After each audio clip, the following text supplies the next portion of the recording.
Good morning everyone, welcome to my channel and it's me again, ang inyong chismosong Kaalda Vlogger.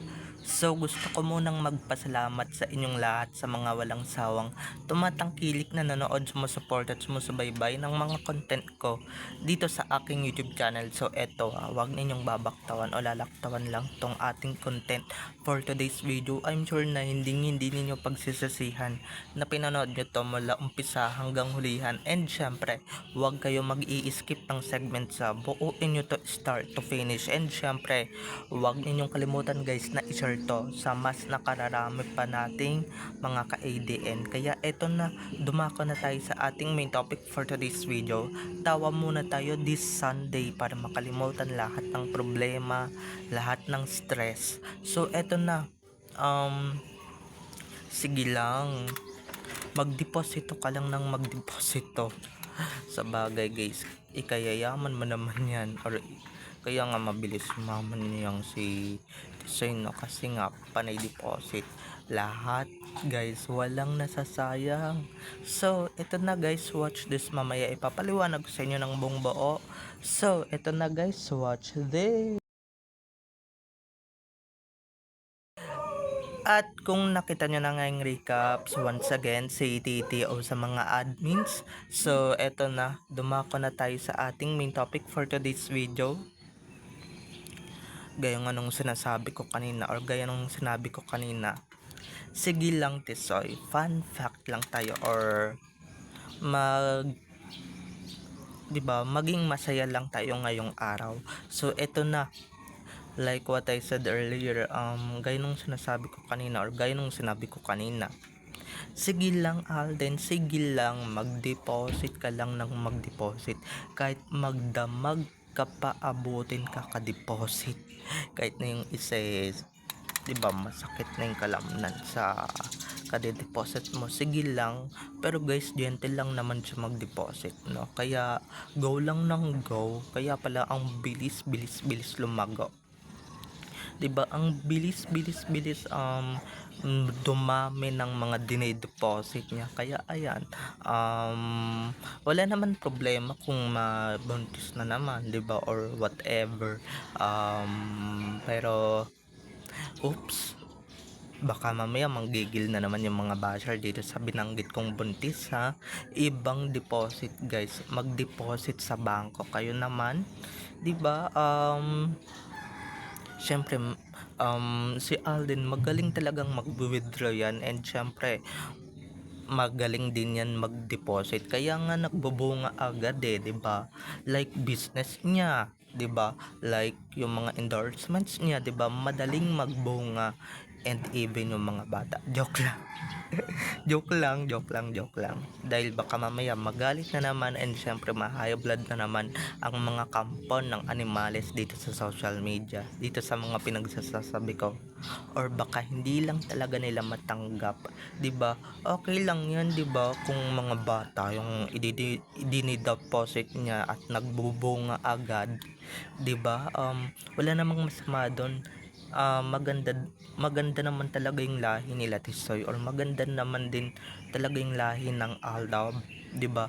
Kesa naman sa iba, 'di ba, na never niyang pinagdepositan or never niyang pinagwithdrawan, 'di ba? Sabi nga, withdraw lang ng withdraw, humayo kahit magparami, sige lang, 'di ba?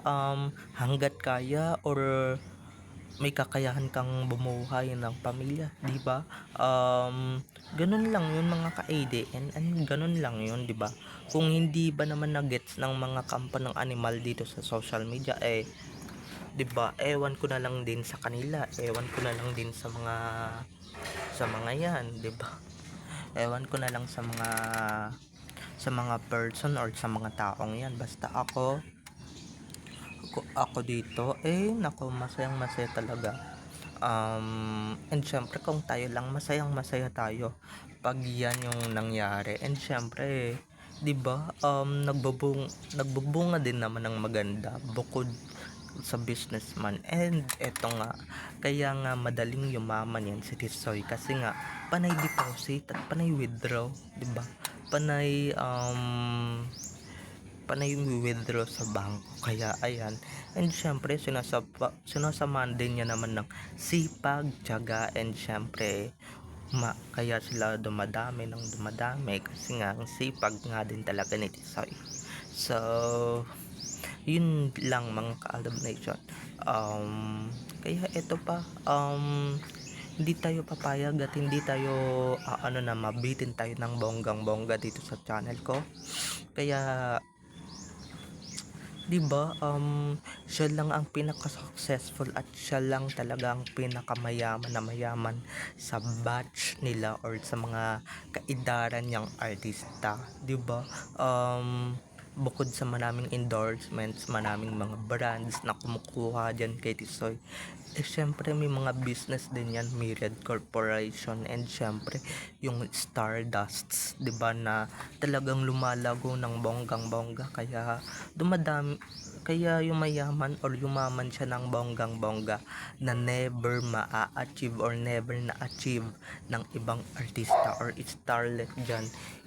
Even nga guys, nung 'di ba, even sumikat pa sila or whatever, kahit nga status ni Alden na sikat, hindi nila naabot 'di ba? Yung magiging mayaman ka pa, 'di ba? Ito lang kung pinanganak kang mayaman guys, hindi pa kasama yun. Kailangan may sarili kang yaman, 'di ba? May sarili kang pag-aari or asyenda, 'di ba? Hindi yung pinamana lang or whatever, 'di ba? Yung iba nga diyan kahit na chipipay na endorsement, pinapatos kasi nga, 'di ba? Hindi pa sila ganun kayaman at hindi pa sila ganun ka successful. Si Alden, lahat soft leading man, lahat na nasa sa kanya, and guys, magaling talagang mag-withdraw si Alden. Kaya ako dinadivert yung attention dahil baka mamaya magalit yung mga kampa ng animales dito sa social media at baka mamaya kung ano-ano na naman ang sasabihin sa akin ng mga person. Alam nyo naman yung mga yon, 'di ba? Madaling manggigil at syempre mga war freak. So yan at bukod sa lahat guys, may sariling business. May nakita na ba kayo sa kaedara ni Alden na may sariling business at may sarili ng pamilya or sobrang yaman na, 'di ba? Yung iba diyan dukha pa rin hanggang ngayon, dukha pa rin, and syempre ano pa rin siya, dukha pa rin sila or umaasa pa rin sila, 'di ba?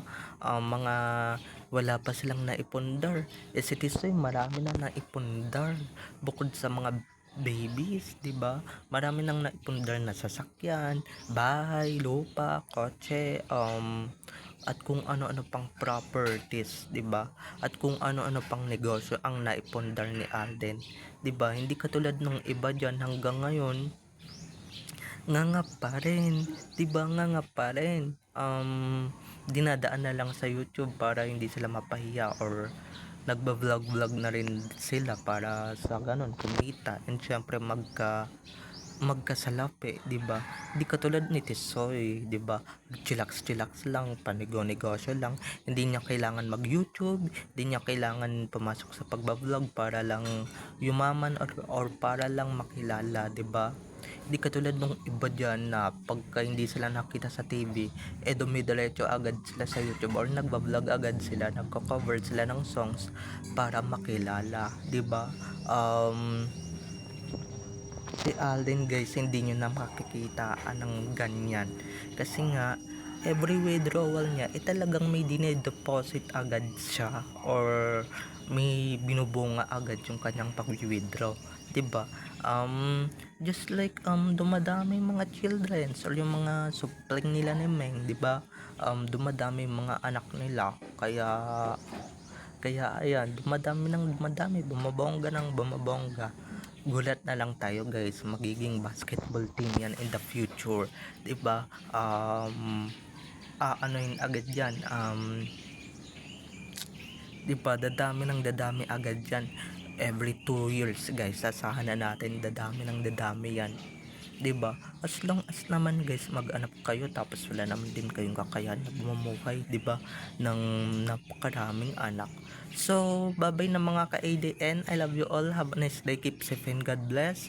So, don't forget to subscribe to my YT channel. And syempre, huwag ninyong kalimutan na i-click ang notification bell para sa ganon ma-notified kayo sa mga susunod ko pang i-upload na mga videos tungkol kina Main at Alden, and syempre tungkol sa kanilang mga buhay-buhay inside or outside man yan sa showbiz. Bye-bye na mga ka-ADN. I love you all. Have a nice day. Keep safe and God bless everyone. Enjoy watching. Bye-bye.